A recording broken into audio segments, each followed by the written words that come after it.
A equipe que está trabalhando no módulo sobre as pequenas centrais hidroelétricas está formada por Carmen Martínez, Teodoro Ladrara e quem vos fala, José Antônio Mancebo. Somos parte dos departamentos de Engenharia Mecânica e Engenharia Elétrica da Universidade Politécnica de Madrid. Nosso trabalho pretende realizar uma contribuição para o desenvolvimento de uma das energias renováveis mais clássicas, mas que ainda possui uma previsão de futuro notável, principalmente em países em processo de desenvolvimento, como são alguns dos casos na América Latina e Caribe. Portanto, no contexto local, regional da América Latina e Caribe, observou-se que há algumas características importantes, que, por um lado, já há um desenvolvimento local significativo em algumas partes da região, como o Peru, que contou com o apoio anterior por parte das Nações Unidas, e, por outro lado, um fator muito favorável é que os recursos hídricos disponíveis na região são muito abundantes, principalmente quanto aos caudais e quanto às quedas d'água disponíveis.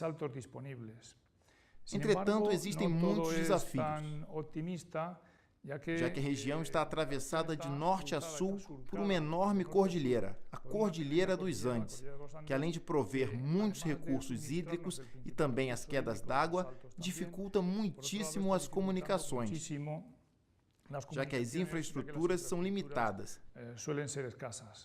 Isso é especialmente verdadeiro na área da Grande Cordilheira dos Andes e nas áreas de selva e floresta.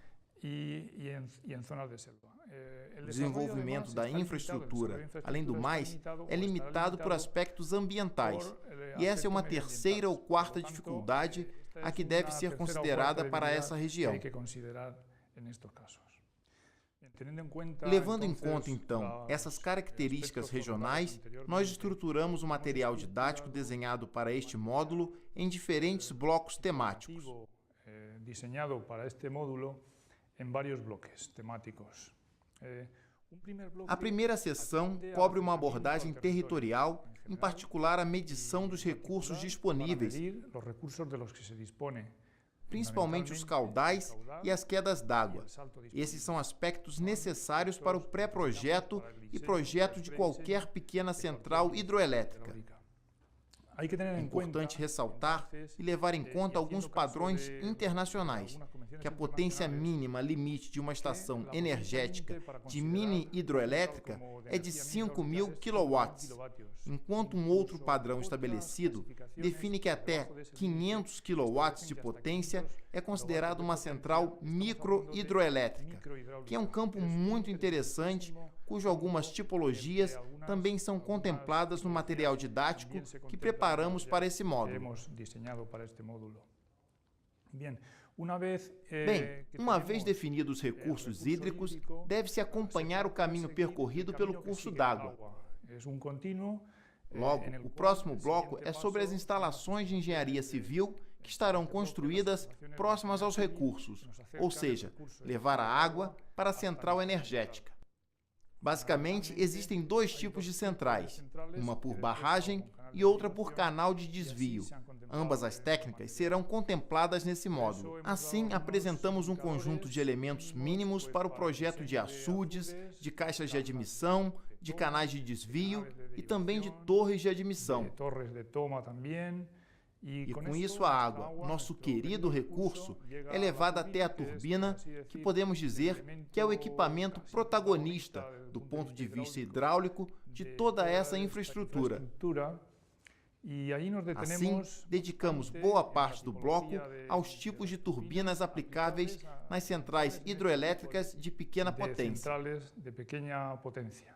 Bem, assim, uma vez que conhecemos os principais tipos de turbinas, de ação e de reação, e que seja possível, inclusive, selecionar a mais adequada para um determinado caso concreto, a água segue seu curso e sai por um tubo de aspiração em direção ao canal de deságue.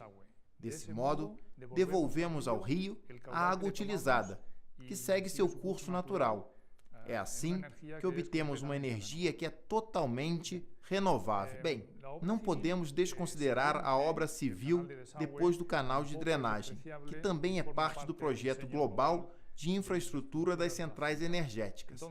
Então, no terceiro bloco, apresentamos outros elementos importantíssimos. Uma vez captada a energia hidráulica pela turbina, deve-se enviá-la ao gerador elétrico, e assim se vai completando toda uma série de equipamentos eletromecânicos, que precisamente o que fazem é transformar a nossa energia hidráulica em energia elétrica, para então transportá-la para os pontos de distribuição e logo de consumo.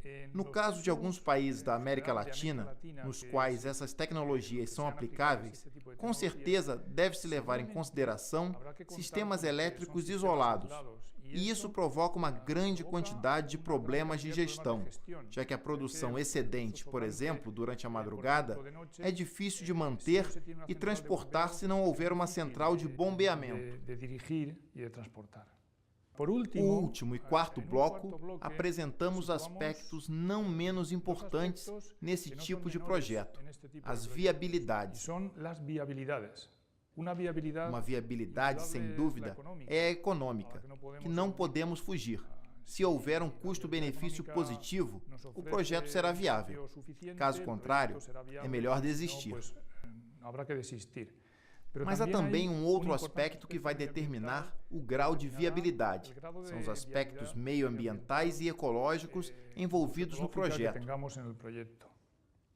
Não podemos esquecer que a América Latina é uma região muito sensível a qualquer tipo de impacto e está sujeita a uma grande quantidade deles, que estão modelando e modificando significativamente o território na região. Por exemplo, secas ou atividades humanas de infraestrutura, como mencionadas anteriormente. Logo, os projetos e a infraestrutura das centrais devem ser respeitosos com o meio ambiente, e isso requer profundos estudos ambientais para determinar as viabilidades. E para terminar, em nome do grupo de pequenas centrais hidroelétricas, te desejamos que tenha um módulo muito proveitoso, interessante, inclusive divertido, e que de alguma forma contribua para o reforço das capacidades das tecnologias hidráulicas pensadas para o acesso universal de energia. Muito obrigado.